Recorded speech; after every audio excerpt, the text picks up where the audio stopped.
ధ్యానం కొరకు నెహెమ్యా గ్రంథం 2వ అధ్యాయము 1-2 వచనాలు మనం చదువుకొని దేవుని వాక్యాన్ని ధ్యానం చేద్దాం. అటు తరువాత ఏలుబడి కాలమున 25వ సంవత్సరములో రాజు ద్రాక్షారసము త్రాగవలనని చూచుచుండగా నేను ద్రాక్షారసము తీసుకొని రాజునకు అందించితిని. అంతకు పూర్వము నేనెన్నడూను అతని ఎదుట విచారముగా ఉండలేదు.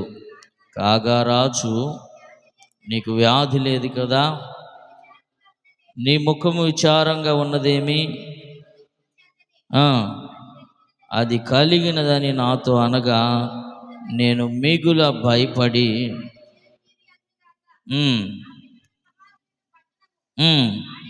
పాడైపోయి దాని గుమ్మములు అగ్ని చేత కాల్చబడి ఉండగా నాకు దుఃఖము లేకపోవునా అని రాజుతో అంటిని. చాలు. చదవబడిన లేఖన వాక్యాన్ని దేవుడు మన వినికిడిలో ఫలింపచేయునుగాక. ఆమేన్. నెహెమ్యా కాలంలో జరిగినటువంటి ఒక చక్కని సందేశం లేకపోతే సందర్భాన్ని ఈ యొక్క ఉదయకాలంలో ప్రభు మనతో మాట్లాడుతున్నాడు. నెహెమ్యా కాలంలో ఆయన షూషాను కోటలో పని చేస్తూ ఉన్నాడు. ఏం పని చేస్తున్నాడంటే, రాజుగారి దగ్గర పానదాయకుడిగా ఉండేవాడు. పానదాయకుడిగా అంటే రాజుగారు ఎప్పుడైనా సరే ద్రాక్షారసము తాగాలని అనిపించినప్పుడు నెహెమ్యాకి కబురు పెట్టేవాడు, నేను ద్రాక్షారసం తాగాల అనగానే నెహెమ్యా బాధ్యత ఏంటంటే, ఈ భక్తుడి యొక్క బాధ్యత, ఆయనకి ద్రాక్షారసం తీసుకెళ్ళి ఆయన చేతికి ఇచ్చేవాడు. ఆయన తృప్తిగా త్రాగేవాడు. ఇది దినచర్య. ఒకానొక సందర్భంలో నెహెమ్యా మరి ఉన్న సమయంలో రాజుగారికి ద్రాక్షారసము త్రాగాలని చూస్తూ ఉన్నాడు. నెహెమ్యా చేతులతో ద్రాక్షారసం తీసుకొని వెళ్ళి ఆ రాజుగారికి ఇచ్చాడంట. రాజుగారు తాగుతా నెహెమ్యా మొహం చూశాడు. ఏంటి, ఎప్పుడు నెహెమ్యా సంతోషంగా ఆనందంగా ఉండేవాడు, ఈరోజు ఏంటి ముఖం కొంచెం విచారంగా కనిపిస్తుంది, కొంచెం దుఃఖ ముఖంతో ఉన్నాడు, ఏంటి అసలు నీకేంటి ప్రాబ్లం నెహెమ్యా, ఎందుకు ముఖం అలా పెట్టుకున్నావు అని అడిగినప్పుడు నెహెమ్యా చెప్తా ఉన్నాడు, అయ్యా ఇదిగో మా స్వస్థలం యెరూషలేము అంతా కూడా పాడు దెబ్బలుగా అయిపోయింది. మా జనాంగం అంతటిని కూడా చెరపట్టుకొని భయంకరంగా హింసిస్తున్నారు. గుమ్మములన్నీ కూడా అగ్ని చేత కాల్చబడతా ఉన్నాయి, ప్రాకారాలన్నీ తోసివేయబడుతున్నాయి. ఇలాంటి సమయంలో మరి నేను ఎలా ఉండగలనయ్యా సంతోషంగా అని ఆ రాజుగారికి తెలియపరిచినప్పుడు, ఈ అధ్యాయాలు మనం చదువుతూ ఉన్నప్పుడు రాజుగారికంట మంచి మనసు కలిగిందంట, దయ కలిగింది రాజుగారికి.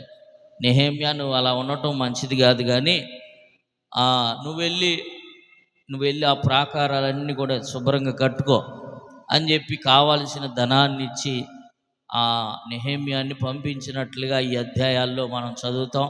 వారందరూ కూడా కలిసి పడిపోయిన ప్రాకారాలన్నీ కూడా తిరిగి మరలా కట్టారు. ఈరోజు ప్రభు మనతో మాట్లాడే సందేశం ఏంటంటే, మనము ఏ దుఃఖం ద్వారా వచ్చామో, ఏ విచారంతో ఇక్కడ మందిరానికి వచ్చామో, 9 నెలల్లో ప్రభు మనల్ని కాచి కాపాడి 10వ మాసంలోకి అడుగు పెట్టించిన తర్వాత మన దుఃఖములన్నీ కూడా దేవుడు సమాప్తము చేయునుగాక. నెహెమ్యాను బట్టి మనం నేర్చుకునే మాట ఏంటంటే, నెహెమ్యాకు కలిగిన దుఃఖము, నెహెమ్యాకు కలిగినటువంటి వేదన, నెహెమ్యాకు కలిగినటువంటి ఆ యొక్క ప్రతి కఠినమైన పరిస్థితిని నేడు మన దినాల్లో దేవుడు మన కుటుంబాల్లో కూడా ఆ పరిస్థితులన్నిటిని కూడా చక్కపరచునుగాక. ఆమేన్. ఆయన దయగలిగిన దేవుడు. నెహెమ్యా ప్రార్థనాపరుడు కాబట్టే నెహెమ్యా జీవితంలో దేవుడు అద్భుతమైన కార్యం జరిగించారు. ఈరోజు మనము సందేశంలోకి వెళ్దాం. అసలు నెహెమ్యా గురించి ఈరోజు ఎందుకు తీసుకోవాల్సి వచ్చింది? ప్రభు మరి ప్రేరేపణను బట్టి ఈ మాటను మనం ధ్యానం చేద్దాం. ఇక్కడ ఒక రాజుగారు కనిపిస్తూ ఉన్నారు, అర్థహాస్త అనే ఒక రాజుగారు. ఈ రాజుగారిని మనము కొద్ది నిమిషాలు ఈ ప్రసంగం అయ్యేంత వరకు కూడా యేసు ప్రభువారిగా మనము గుర్తుపెట్టుకుందాం. నెహెమ్యా అనగానే మనమే ఒక్కొక్కరం ఒక్కొక్క నెహెమ్యా. Praise the lord. ఈరోజు సన్నిధిలోకి వచ్చిన ప్రతి ఒక్కరు కూడా నేను నెహెమ్యా అనండి, నేను నెహెమ్యాని అనండి. Praise the lord. ఇప్పుడు ఆ రాజుగారి దగ్గరికి ఇప్పుడు నెహెమ్యా ఏం చేస్తున్నాడంటే ద్రాక్ష రసాన్ని తీసుకెళ్ళి అందిస్తూ ఉంటాడు. ఇక్కడ నాకు నచ్చిన ఒక మంచి మాట ఏంటంటే మొదటి వచనంలోనే రాజు ద్రాక్షారసము త్రాగవలనని చూచుచుండగా ద్రాక్షారసము తీసుకొని రాజునకు అందించి తిని. ఈ రెండు మాటల్లోనే ఒక ప్రసంగం. ప్రభు మనతో నూతనంగా మాట్లాడునుగాక. ఇప్పుడు రాజు అయిన యేసయ్యకి ద్రాక్షారసం తాగాలనిపించింది. నెహెమ్యాగా మనం ఏం చేయాలి? ద్రాక్షారసం తీసుకెళ్ళి ఆయనకి ఇవ్వాలి. ఇదే ప్రసంగం. Praise the lord. ఆయనకి ద్రాక్షారసం తాగాలనిపించింది, మనం తీసుకెళ్ళి ఆయనకి ఇవ్వాలి. ఈరోజు ద్రాక్షారసం అనగా ఏంటి? మనము ఈ ప్రసంగం తర్వాత ప్రభు బలలోనికి వెళ్తాం. అక్కడ కూడా ద్రాక్షారసం రొట్టెను మనం చూస్తాం. ద్రాక్షారసం అనగానే యేసు రక్తానికి సాదృశ్యంగా ఉంది, రొట్టెను యేసయ్య శరీరానికి సాదృశ్యంగా ఉంది. అది మనము చదువుతున్నాం, వింటున్నాం, ధ్యానం చేస్తున్నాం. ఈరోజు అసలు ద్రాక్షారసం అంటే ఏంటో మరొక క్రొత్త కోణంలో ప్రభు మనతో మాట్లాడునుగాక. ఒక 3 విషయాలు త్వరగా నేను చెప్పి ముగించేయాలి, ఎందుకంటే సమయం లేదు కాబట్టి. అసలు ద్రాక్షారసం అంటే ఏంటి? మనము ఏ ద్రాక్షారసం ప్రభువుకి అందించాలి? ఆయన ఏ ద్రాక్షారసం పానం చేయాలని ఇష్టపడుతున్నాడు?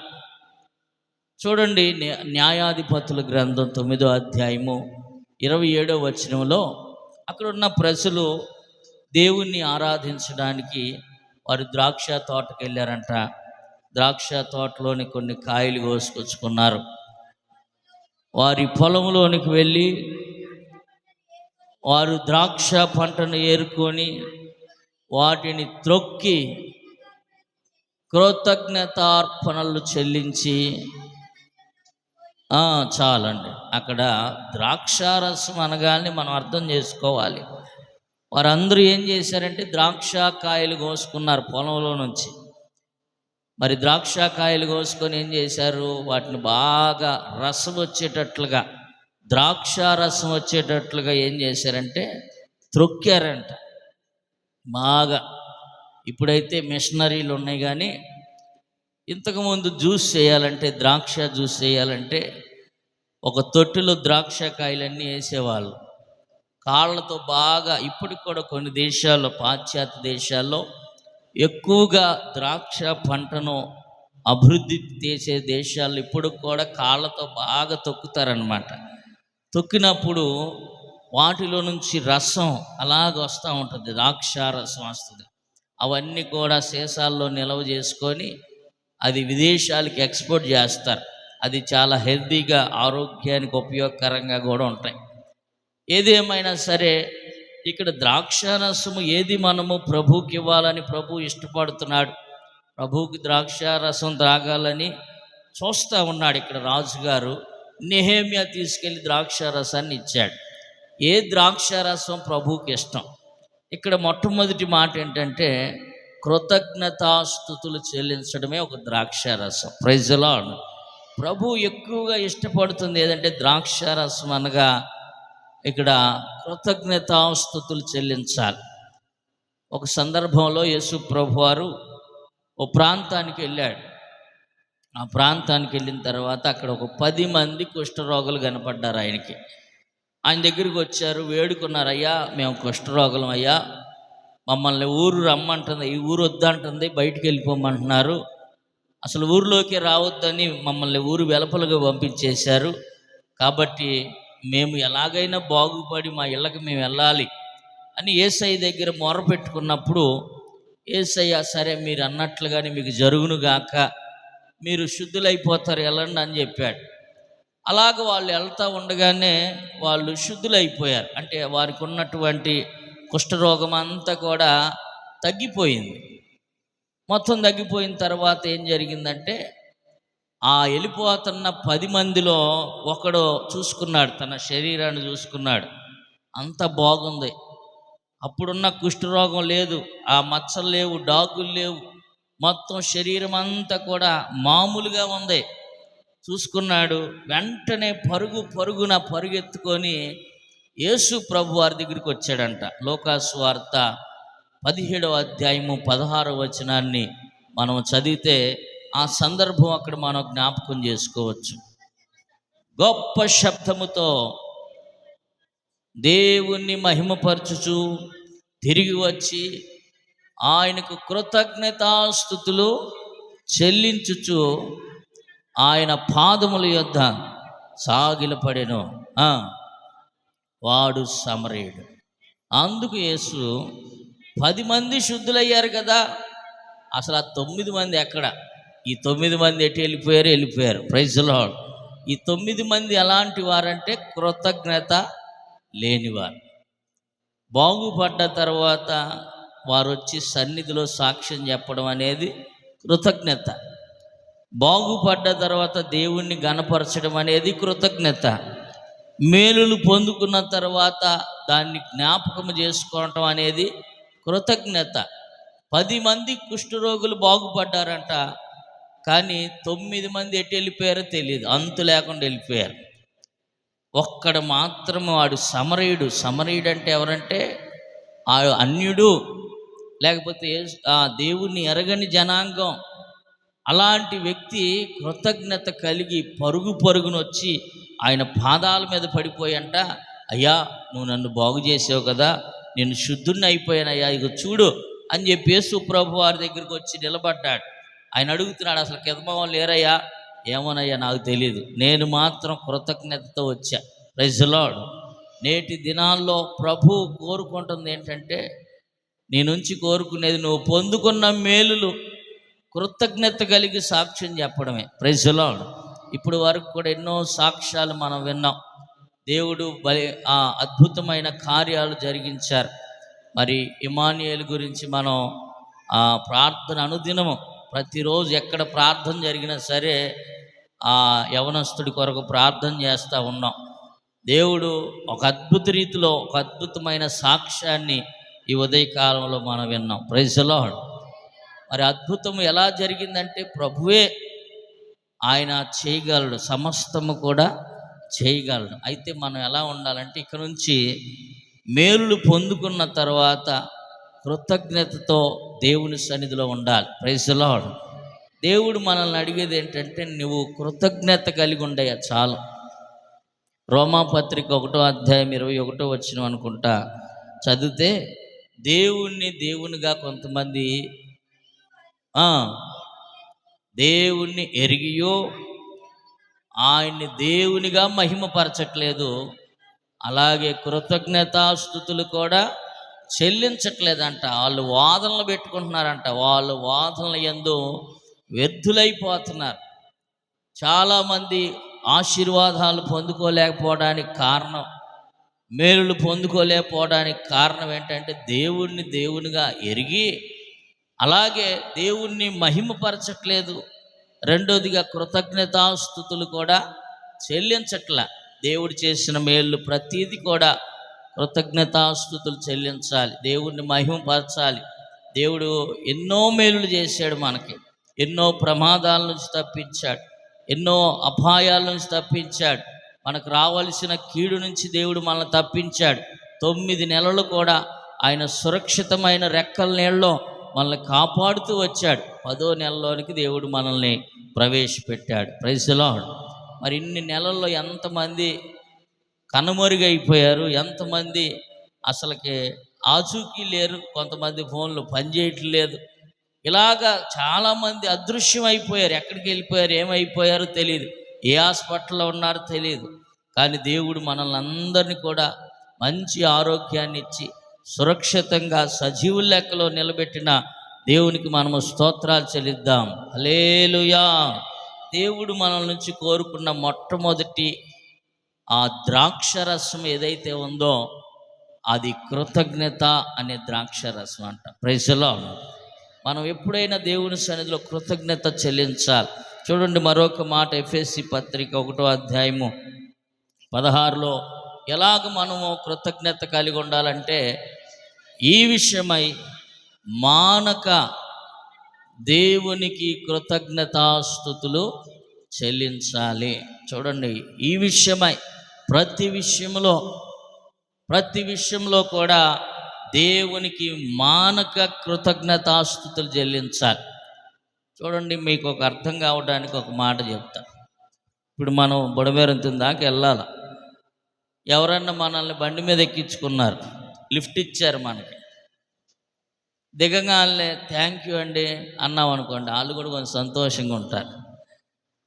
అదే మనం థ్యాంక్స్ చెప్పుకోకుండా గబగబ దిగేసి వెళ్ళిపోయాం అనుకోండి, జేబుల్లో చేతులు పెట్టుకొని, ఆ బండి ఎక్కించుకెళ్ళినోడు అనుకుంటాడు, అనవసరంగా వీళ్ళని ఎక్కించుకున్నాను రా, వీళ్ళ వల్ల ఏ ప్రయోజనం లేదు, ఇది ఏదన్నా థ్యాంక్స్ అని చెప్తే అంత సంతోషంగా ఉండేది నాకు. దేవుడు కూడా అలాగే కోరుకుంటాడు. Praise the lord. ఆయన ఎన్నో ఇస్తున్నాడు, అన్నీ ఇస్తున్నాడు. అన్నీ ఇచ్చినప్పుడు ఆయన ఏం కోరుకుంటున్నాడంటే, నాకు ద్రాక్ష రసం తాగాలనిపిస్తుంది, మీ చేతిలో నుంచి ద్రాక్ష రసం అనబడిన కృతజ్ఞత నా సన్నిధికి తీసుకురండి. Praise the lord. కృతజ్ఞతాస్తుతులు చెల్లిస్తూ ఆయన గుమ్మములోకి ప్రవేశించండి అని కీర్తన 100వ కీర్తన 4వ వచనంలో మనం చదువుతాం. అలాగే 95వ కీర్తన 2వ వచనాన్ని కూడా ఒకసారి చదవండి. 95వ కీర్తన 2. కృతజ్ఞతార్పణలు చెల్లించుచు ఆయన గుమ్మములలో ప్రవేశించుడి. Praise the Lord. కృతజ్ఞతార్పణలు అర్పించు ఆయన గుమ్మములో మనము ప్రవేశించాలి. మొట్టమొదటి మాట ప్రభు మన నుంచి కోరుకుంటున్నాడు. నెహెమ్యాని అడుగుతున్నాడు రాజుగారు. ఇదిగో అక్కడ చదవబడిన మాట, రాజు ద్రాక్షారసము త్రాగవల్లని చూచుచుండగా నేను ద్రాక్షారసము తీసుకొని రాజునకు అందించి తిని. ఇదే మన అంశం. రాజుగారు ఏం చేస్తున్నాడు? ద్రాక్షారసము త్రాగాలని చూస్తున్నాడు. నెహెమ్యా ఏం చేశాడు? ద్రాక్షారసం తీసుకెళ్ళి రాజుగారికి అందించాడు. ఇప్పుడు రాజుగారు అనగా యేసయ్యను మనం సంబోధిస్తున్నాం, నెహెమ్యా అనగా నువ్వు నేను మనందరం. రాజుగారు ఏం చేస్తున్నారు? ద్రాక్షారసం తాగాలని ఆశపడుతున్నాడు, చూస్తున్నాడు, ఎదురు చూస్తున్నాడు. మనము నెహెమ్యాలో మనం ఏం చేయాలంటే ఆ ద్రాక్షారసం ఆయనకు అందించాలి. Praise the lord. ఆయన తాగి మనల్ని దీవిస్తాడు. కాబట్టి ఇది మొదటిగా కృతజ్ఞత అనబడిన ద్రాక్షారసం. రెండవదిగా మీకు మరొక విషయాన్ని కూడా, అదే న్యాయాధిపతుల గ్రంథం 9వ అధ్యాయంలో మనం చూసినట్లయితే 12వ వచనం నుంచి ఇక్కడ ఒక సందర్భాన్ని మనం జ్ఞాపకం చేసుకుంటాం. అటు తరువాత చెట్లు, నీవు వచ్చి మమ్మల్ని ఏలమని ద్రాక్షవల్లిని అడగగా దేవుని మానవులను సంతోషపెట్టున ద్రాక్షారసము నేను ఇయ్యక మాని చెట్ల మీద రాజుగా ఉండాలని ఇటు అటు ఊగుటకు నేను వచ్చేదనా అని వాటితో నేను. Praise the lord. ఇక్కడ మనము న్యాయాధిపతుల గ్రంథంలో చూసినట్లయితే ఒక ఉపమానం అనుకోవాలి, లేకపోతే ఒక యథార్థ సంఘటనే అనుకోవచ్చు. ఒకరోజు చెట్లన్నీ కూడా ఒక మీటింగ్ వేశారంట. ఒక సభ జరుగుతుంది, చెట్లన్నీ కలిసి. ఇదిగో జంతువులన్నిటికీ నాయకులు ఉన్నారు, సింహం ఉంది. పక్షులన్నిటికీ ఉన్నారు, గద్ద ఉంది నాయకుడు. మానవులకు కూడా నాయకులు ఉన్నారు, అన్నిటికీ నాయకులు ఉన్నారు. అసలు చెట్ల మీద ఒక నాయకుడు లేడు ఇంతవాటికి అని చెప్పి మొట్టమొదటిగా ఒలీవ చెట్టు దగ్గరికి వెళ్ళారంట.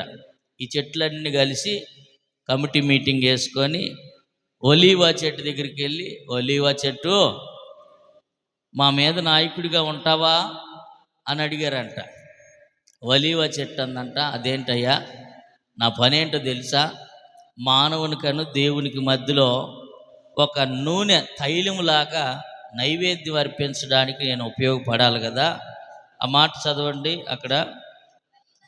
ఒలీవ చెట్టు దేవుణ్ణి మానవులను దేని వలన నరులు సన్మానించుదురో ఆన తైలమును ఇయ్యక మాని చెట్ల మీద రాజునయ్యుండి అటు ఇటు ఊగుటకు నేను వచ్చేదనా అని అంటున్నారు. ఒలీవ చెట్టు ఒప్పుకోల నాయకుడిగా ఉండటానికి. ఎందుకంటే ఒక తైలములాగా దేవుడికి మానవుడు నైవేద్యం అర్పిస్తాడు ధూపం వేయటానికి. ఒక తైలం చక్కగా దేవుణ్ణి సన్మానించడానికి, దేవుణ్ణి గౌరవించడానికి. ఆ ప్రత్యక్ష గుడారంలో ఇదిగో 7 దీప స్తంభాలు ఉంటాయి. నిత్యము కూడా ఈ దీపాలు వెలుగుతూనే ఉంటాయి. Praise lord. 7 దీపాలు వెలుగుతూనే ఉంటాయి ఎప్పుడు కూడా. మరి ఆ ఎలగాలంటే ఏం చేయాలి? ఒలీవ అచ్చము దంచి తీసినటువంటి ఒలీవ నూనె అట్లా పోయాలి. అచ్చము దంచి తీసినటువంటి ఒలీవ నూనె దాంట్లో పోస్తేనే అవి వెలుగుతాయి. ఆ పని మానేసి మీ అందరి మీద లీటర్గా నేను కూర్చోవాలా అంది. సరే, ఆ ఒలీవ చెట్టు ఉండదంటలే కానీ అంజూరపు చెట్టు దగ్గరికి వెళ్దాం పదండి అని చెప్పి మళ్ళీ ఆ చెట్లన్నీ కలిసి అంజూరపు చెట్టు దగ్గరికి వచ్చిందంట. అంజూరపు చెట్టు కూడా మాట్లాడుతుంది. అప్పుడు చెట్లు, నీవు వచ్చి మమ్మల్ని ఏలమని అంజూరపు చెట్టును అడగగా, అంజూరపు చెట్టు చెట్ల మీద రాజునయ్యుండి అటు ఇటు ఊగుటకును నా మాధుర్యము నా మంచి ఫలములు నేను ఇయ్యక మానుదునా అని వాటుతాంది. ఇప్పుడు అంజూరపు చెట్ల యొక్క పని ఏంటంటే మాధుర్యాన్ని ఇస్తూ మంచి ఫలాలు దేవునికి అందించడానికి దేవుడు ఈ భూమి మీద పుట్టించాడు. అంజూరపు చెట్టు కూడా నేను మీ అందరి మీద లీటర్గా ఉండటానికి నాకు ఇష్టం లేదు. ఎందుకంటే నా మాధుర్యమైనటువంటి ఫలాలు దేవుడికి ఇవ్వాలి. దేవుడు నన్ను ఇక్కడ పుట్టించాడు కాబట్టి దేవునికే నేను మాధుర్యాన్ని ఇవ్వాలి.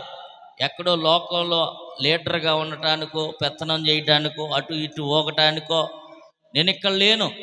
నా పనంతా దేవుని సన్నిధిలో మాధుర్యమైన ఫలాలు ఆయనకి ఫలించాలి, ఆత్మ ఫలాలు ఫలించాలి అని చెప్పి ఆ చెట్టు కూడా తప్పించుకుంది. మళ్ళా చెట్లన్నీ మీటింగ్ చేసుకున్నారు. ఈ అంజూరపు చెట్టు కూడా ఉండదంట మన మీద నాయకుడిగా. పదమ్మా ఇంకో చెట్టు దగ్గరికి వెళ్దాం అని ద్రాక్ష చెట్టు దగ్గరికి వచ్చారు. ఇప్పుడు ప్రైజ్ లార్డ్. ద్రాక్ష చెట్టు దగ్గరికి వచ్చి ద్రాక్ష చెట్టుని కూడా అడుగుతున్నారు, నువ్వు మా మీద నాయకుడిగా ఉండొచ్చు కదా, ఒక యజమానుడిగా ఉండొచ్చు కదా అని అడుగుతుంటే ద్రాక్ష చెట్టు అంటుంది, ఇదిగో దేవునికి మానవులను సంతోషపెట్టు, నా ద్రాక్ష రసమును నేను ఇయ్యక మాని చెట్ల మీద నాయకుడిగా ఉండటం మంచిది కాదు. నా పని ఏంటో తెలుసా? ఇదిగో దేవునికి మానవుని సంతోష పెట్టాలి, ఒక ద్రాక్ష రసములాగా నేను మార్చబడాలి. Praise the lord. అంటే ఇక్కడ ద్రాక్ష రసం దేన్ని సంబోధించడం జరిగిందంటే దేవుణ్ణి సంతోష పెట్టడం. మొదటిది కృతజ్ఞత అర్పణలో అర్పించడమే ఒక ద్రాక్ష రసములా కనిపిస్తుంది. రెండవదిగా ఇక్కడ మనం ద్రాక్ష రసం అంటే ఏంటి అని ఆలోచన చేస్తే ఇక్కడ దేవుణ్ణి సంతోష పెట్టడమే ఒక ద్రాక్ష రసం. ఇప్పుడు రాజుగారు ఏం కోరుకుంటున్నారంటే ద్రాక్ష రసం తాగాలనుకుంటున్నాడు యేసయ్య. ఇప్పుడు నెహెమ్యాగా మనం ఏం చేయాలి? ఆయనకి ద్రాక్ష రసాన్ని అందించాలి. ఆ ద్రాక్ష రసం ఏంటి అంటే దేవుణ్ణి సంతోష పెట్టడమే ఒక ద్రాక్ష రసంగా ఇవ్వటమే. ఇంకా మీకు అర్థం కావాలంటే దేవుణ్ణి ఎలా సంతోష పెట్టగలుగుతామంటే ఆయన చిత్తమును మనం నెరవేర్చడమే ఆయన సంతోష పెట్టడం. Praise the lord. ఆయన చెప్పినట్లుగా ఆయన చిత్తాన్ని మనం ఇక్కడ నెరవేర్చినట్లయితే మనం ఆయన్ని సంతోష పెట్టేవారిగా ఉంటాం. ఆయన్ని చిత్తము నెరవేర్చడం అంటే ఏంటి? ఒక 3 విషయాలు చెప్తాను చూడండి. యోహాను సువార్త 5వ అధ్యాయంలో యేసు ప్రభు వారు చెప్తున్నారు. యోహాను సువార్త 5వ అధ్యాయం 30వ వచనంలో యేసు ప్రభు వారు ఒక చక్కని మాట ఆయన చెప్తా ఉన్నారు. నా అంతటి నేను ఏమి చేయలేను, తీర్పు తీర్చుచున్నాను. నన్ను పంపిన వాని చిత్త ప్రకారమే చేయగోరను కానీ నా ఇష్ట ప్రకారము చెయ్యగోరను గనుక నా తీర్పు న్యాయమైనది. Praise the Lord. యేసు ప్రభు వారు కూడా ఒక చక్కని మాట చెప్తున్నారు. దేవుని చిత్తం చేయటం అంటే ఏంటి అంటే, నా అంతట నేను చేయటం కాదు, ఇక్కడ నన్ను పంపిన వాని యొక్క చిత్త ప్రకారము చేయగోరదును కానీ నా ఇష్ట ప్రకారము చేయగోరను గనుక నా తీర్పు న్యాయమైనది. ఇప్పుడు సపోజ్ మీకు అర్థం కావటానికి చెప్తున్నా. ఇప్పుడు మనం మొన్న భోజనాలు పెట్టాం. మన రెహమాన్ గారు ఉన్నారు, ఒక కట్ట బియ్యం వేయండి అన్నాం. ఆయన 2 కట్టలు వేసాడు అనుకోండి, చెప్తున్నా సపోజ్గా, అది చిత్తం చేసినట్ట కాదా? చేసినట్టేనా? 2 కట్టలు వేస్తే చేసినట్టు కాదు, చిత్తము చేయలే ఆయన. ఒక కట్ట వేయండి అంటే ఒక కట్టే వేయాలి. 1 లీటర్ నూనె పోసి వండేయంటే వండేయాలి, అంతే. Praise the lord. అంటే అది దేవుని చిత్తం. ఇప్పుడు నన్ను పంపిన వాని చిత్తము చేయటమే అది నాకు న్యాయమైంది. నా అంతటి నేను చేయటం కాదు, సొంత నిర్ణయం తీసుకోవటం కాదు. యేసు ప్రభు వారే చెప్తున్నారు, నా తండ్రి నన్ను పంపాడు ఇక్కడికి, ఆయన ఏది చెప్తే అదే నేను ఇక్కడ చెయ్యాలి. అదే దేవుని చిత్తం. Praise the lord. ఇక్కడ దేవుని చిత్తం మనం నెరవేర్చడం, ఆయన సంతోషపెట్టడం అంటే ఏంటంటే, ప్రభు ఏం చెప్పాడో అదే చేయాలి. ప్రభు ఏది చెప్తే అదే చేయాలి. మన సొంత ఆలోచనలు ఇక్కడ మనము నెరవేర్చకూడదు. Praise the lord. మన సొంత నిర్ణయాలు ఇక్కడ నెరవేర్చకూడదు. దేవుడు ఏది చెప్పాడో అది 100కి 100 పాళ్ళు చేయటమే దేవుని యొక్క చిత్తమని ఇక్కడ మనము జ్ఞాపకం చేసుకుంటున్నాం. మత్తయి సువార్తలో కూడా ఒక సందర్భాన్ని అక్కడ యేసు ప్రభు వారే జ్ఞాపకం చేశారు. 21వ అధ్యాయంలో ఒక తండ్రికి 2 కొడుకులు ఉన్నారంట. 2 కొడుకులుంటే ఫస్ట్ కొడుకుని పిలిచాడు, అరే ఇట్రా, మన ద్రాక్ష పొలం ఉంది కదా, తోటలోకి వెళ్ళాలి, పని ఉంది, ఇవాళ చాలా పని ఉంది, నేనేం బయటికి వెళ్ళాలి, పొలానికి ఒకటి వెళ్ళాలి కాబట్టి నువ్వు వెళ్ళరా పెద్దోడా అని పెద్దోడిని పిలిచి చెప్పాడంట. సరే, పెద్దోడు ఏమన్నాడంటే, నాన్న నాకు చాలా బయట పనులు ఉన్నాయి, నేను వెళ్ళిపోవాలి, నాకు ఇవాళ కుదరదులే, తమ్ముడికి చెప్పు అన్నాడంట. సరే, తమ్ముడిని పిలిచాడు, అరే చిన్నోడా, పెద్దోడు కుదరదంట కానీ నువ్వు వెళ్ళరా ద్రాక్ష తోటకంటే వెళ్తానన్నాడు. ఈలోపు పెద్దోడికి ఒక మాట గుర్తొచ్చింది, అయ్యో నాన్న నన్ను ద్రాక్ష తోటకి వెళ్ళమన్నాడు, నేను వెళ్ళనని చెప్పాను, మళ్ళీ నాన్నకి ఏ ఇబ్బందులు ఉన్నాయో అని మనసు మార్చుకొని వెళ్ళనన్న వాడేమో వెళ్ళిపోయి ద్రాక్ష తోటలో పనిచేశాడు. వెళ్తానని చెప్పినోడు ఏం చేశాడు? వెళ్ళలేదు. చదవండి ఆ మాట ఒకసారి. 21వ అధ్యాయము మత్తయి సువార్త 27 నుంచి చదవండి. అందుకు ఆయన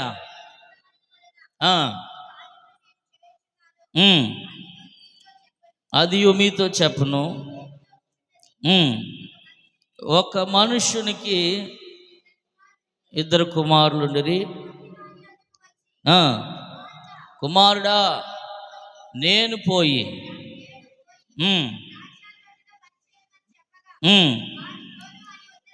వాడు పోను అని ఉత్తరం ఇచ్చాను కానీ మళ్ళా మనసు మార్చుకొని వెళ్ళాడు. 2వ వాని యొద్దకు వచ్చి ఆ ప్రకారమే చెప్పగా పోలేదు. ఈ 2లో ఎవడు తండ్రి ఇష్ట ప్రకారం చేసిన వాడు? చూడండి, 2లో ఎవరో, ఒక ఆయనేమో వెళ్ళనని చెప్పాడు, వెళ్ళాడు. ఒక ఆయనేమో వెళ్తానని చెప్పి వెళ్ళలేదు. అంటే 2లో ఎవరు దేవుని చిత్తం చేశారంటే పెద్దవాడే అనుకోవాలి. Praise the lord. వాడికి కుదరపోయినా, వెళ్ళను అని చెప్పినా మళ్ళా మనసు మార్చుకున్నాడు, వెళ్ళాడు, ఆ ద్రాక్ష తోటలో పని చేశాడు, ముగించుకొని వచ్చాడు. కానీ చిన్నవాడైతే వెళ్తాను, నేను వెళ్ళిపోతా, ఖచ్చితంగా వెళ్తా అన్నవాడు వెళ్ళకోకుండా ఏం చేశాడంటే అది అసలు మర్చిపోయాడంట. ఇప్పుడు దేవుని చిత్తం వెళ్ళకపోయినా వెళ్ళి పని చేశాడు, నేను వెళ్తానని చెప్పకపోయినా.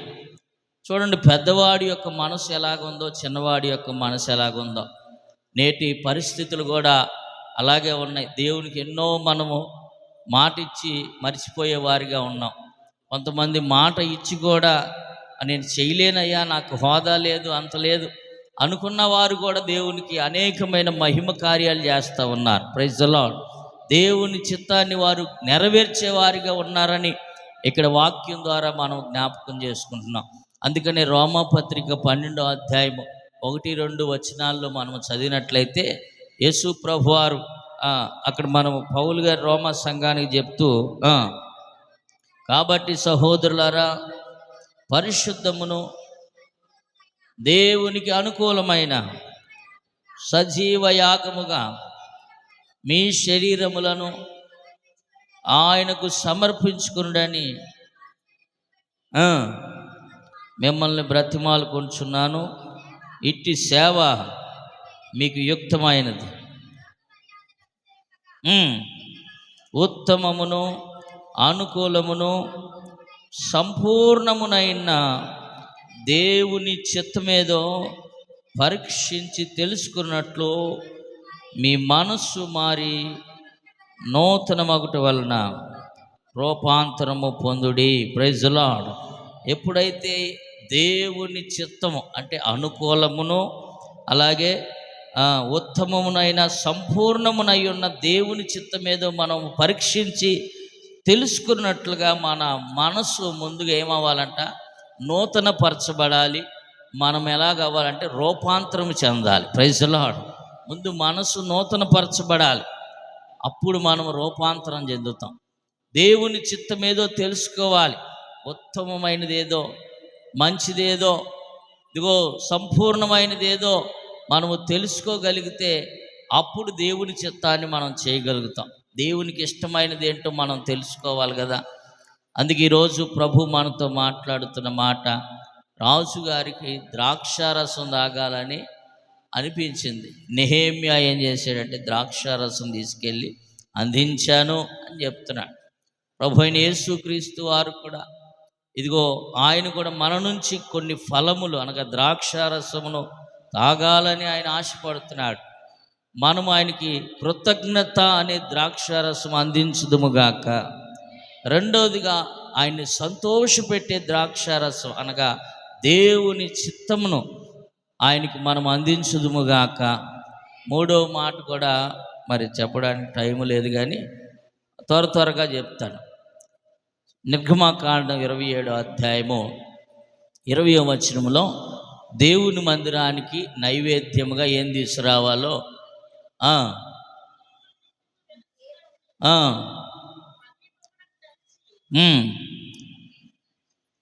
చదవండి. 20వ వచనం. మరియు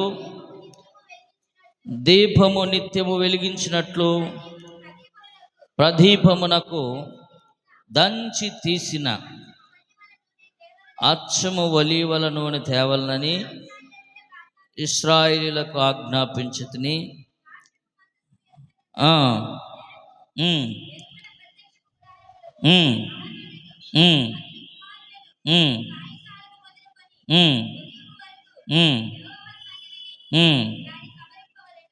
చాలు. అక్కడ మరొక మాటను కూడా మీకు జ్ఞాపకం చేస్తాను. సారీ. మొదటి సమూయేలు గ్రంథం మొదటి అధ్యాయము 24వ వచనంలో హన్న దేవుని మందిరానికి ఏమి తీసుకొచ్చింది, సమూయేలుతో పాటుగా ఆమె ఏమి తీసుకొచ్చింది, ఒక మాట చదువుకుందాం. అతడు ఇంకా చిన్నవాడై ఉండగా 3 కోడెలను, తూమెడు పిండిని, ద్రాక్షారసపు తిత్తిని తీసుకొని షిలోహులోని మందిరమునకు వచ్చెను. చాలు. మనం హన్నా గురించి మనం అనేకమైన సార్లు వినే ఉంటాం. అయితే హన్నాకి కొడుకు పుట్టాడు. ఇక కొడుకుని దేవుని సన్నిధిలో విడిచిపెట్టడానికి వస్తుంది. వస్తా ఆమె ఏం తీసుకొచ్చిందంటే నూనె తీసుకొచ్చింది, పిండి తీసుకొచ్చింది, అలాగే ద్రాక్షారసపు తిత్తి కూడా తీసుకొచ్చిందంట. ఇదేంటి 3 వస్తువులు తీసుకొచ్చిందంటే మనం అర్థం చేసుకోవాలి. 3 కూడా 3 అనుభవాలకు సాదృశ్యం. సమూయేలు గురించి మనం ఆలోచన చేస్తే సమూయేలు ఒక ప్రవక్తగాను, ఒక న్యాయాధిపతిగాను, దేవుని మందిరంలో ఒక యాజకుడిగా పనిచేశాడు. ఈ మూడు కూడా మూడిటికి గుర్తు. Praise the lord. ఈ మూడిటికి గుర్తుగా దేవుడు ముందే ఆమెకు బయలుపరుచుంటాడు. అమ్మా, నీ కొడుకు సామాన్యమైనోడు కాదు, ఒక న్యాయాధిపతి అవుతాడు, ఒక ప్రవక్త అవుతాడు, ఒక యాజకుడు అవుతాడు. కాబట్టి ఈ మూడు అతనిలో ఉన్నాయి. కాబట్టి ఆ మూడు నెరవేర్చబడాలంటే నువ్వు మూడు ఆ పరికరాలు దేవుని మందిరానికి తీసుకురావాలి. ఆమె ఏం చేసిందంటే నూనె ప్రార్థనకు సాదృశ్యంగా ఉంది. ఇదిగో పిండి శ్రమల అనుభవానికి సాదృశ్యంగా ఉంది. ఇదిగో ఆ ద్రాక్షారసపు తిత్తి దేనికి సాదృశ్యంగా ఉందంటే ఆ సజీవ యాగంగా ప్రాణాత్మ దేహములను సంపూర్ణంగా దేవునికి సమర్పించుకున్నటకు ఒక సాదృశ్యంగా ఉంది. Praise the lord. కాబట్టి మనము జ్ఞాపకం చేసుకోవాలి, ఈ హన్నా ఏం చేసిందంటే ద్రాక్షారసపు తిత్తి కూడా ఇది దేనికి సాదృశ్యంగా ఉందంటే ఇక జీవిత కాలం కూడా నువ్వు బ్రతికినంత కాలం ఇక మందిరంలోనే సేవ చేయాలరా అని ఒక ముంగుర్తుగా, ఒక గుర్తుగా, అంటే తన్ను తాను సజీవయాగంగా రోమపత్రిక 12:1 చదువుకున్నట్లుగా మనల్ని మనం ఏం చేయాలంట, ప్రాణాత్మ దేహములన్నీ కూడా సజీవ యాగంగా, ఈ ప్రాణము దేహము శరీరం ఈ మూడిని కూడా ఏం చేయాలి, సజీవ యాగంగా సంపూర్ణముగా దేవునికి మనల్ని మనం సమర్పించుకోవడానికి ఒక గుర్తుగా హన్న ద్రాక్షారసపు తిత్తిని కూడా తీసుకొచ్చింది. ఇప్పుడు ప్రభు మన నుంచి కోరుకునేది ఏంటంటే నిన్ను నీవు సజీవ యాగంగా నీ ప్రాణాత్మ దేహములన్నిటిని కూడా ప్రభువుకి సమర్పించాలని ఇష్టపడుతున్నాడు. Praise the lord. మొదటిది కృతజ్ఞతాస్తుతులు, రెండవదిగా దేవుని చిత్తమును నెరవేర్చడం, మూడవదిగా సజీవ యాగంగా మనల్ని మనం ప్రభువునకు సమర్పించుకోవడం. ఈ మూడు మనము చేయగలిగితే ఇదిగో ఒక నెహెమ్యా లాగా, ఈ నెహెమ్యా సామాన్యమైన వాడు కాదు. ఎందుకంటే ఆ ద్రాక్షారసం అందించే పని చేసుకునేవాడే. కానీ ఆయన గురించి మనం అధ్యాయాల్లో చదువుతూ ఉంటే నెహెమ్యా పూనుకొని ఏం చేశాడంటే పడిపోయిన ప్రాకారాలన్నీ కట్టించాడు. Praise the lord. మరలా యెరూషలేము నూతనంగా రూపుదిద్దిన వ్యక్తిలో నెహెమ్యానే ఉన్నాడు. ఆ పరమ యెరూషలేములోకి మనం వెళ్ళాలంటే, ఆ పరమ యెరూషలేమును స్వాధీనపరచుకోవాలన్నా ఒక నెహెమ్యా వలె మనము కూడా మార్చబడదుము గాక, ఒక నెహెమ్యా వలె పానదాయకుడిగా మనం మార్చబడదుము గాక. ఆ పాత్రను గురించి కూడా మనం చూసినట్లయితే ఆ 116వ కీర్తన 13వ వచనంలో ఒక చక్కని మాట రాయబడింది. ఆ మాట చదువుకొని ప్రార్థన చేసుకుందాం. 116వ కీర్తన, రక్షణ పాత్రను చేతపట్టుకొని యెహోవా నామమున ప్రార్థన చేసేదను. చాలు. Praise the lord. ఆ ద్రాక్షారసం అందించే పాత్ర ఏంటంటే అది రక్షణ పాత్ర. మనం పొందుకున్నటువంటి రక్షణను మనం చేతపట్టుకోవాలి. ప్రభువుకి మన జీవితంలో నుంచి ఒక అమూల్యమైన ద్రాక్షారసం, విలువైన ద్రాక్షారసం, కృతజ్ఞత కలిగిన జీవితం, ఇదిగో దేవుని చిత్తము, దేవుని సంతోషపెట్టే జీవితం, మనల్ని మనం సజీవ యాగంగా సంపూర్ణంగా ప్రభువుకి సమర్పించుకున్నట్టే ఒక మంచి ద్రాక్షారసం అని ఈరోజు వాక్యం ద్వారా మనం వింటూ ఉన్నాం. కాబట్టి అలాగ మనము కూడా ఒక నెహెమ్యా వలె మార్చబడి ప్రభు కొరకు జీవిద్దాం. మన జీవితాల్ని ప్రభువుకు సమర్పిద్దాం. దేవుడు ఈ మాటలు దీవించి ఆశీర్వదించునుగాక. ఆమేన్, ఆమేన్. అందరం లేచి నిలబడదాం. విన్న వాక్యాన్ని ప్రభు మన హృదయంలో ఫలింప చేయనట్లుగా మనమందరం కూడా